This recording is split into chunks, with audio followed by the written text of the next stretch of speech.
Mo bang malaman kung saan makikita ang password ng inyong Facebook account? Tara, samahan mo ako. Una natin gawin, yan, itap natin yan.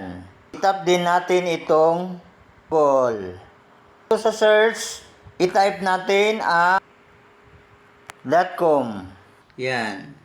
Itap natin file account. Itap din natin ang security.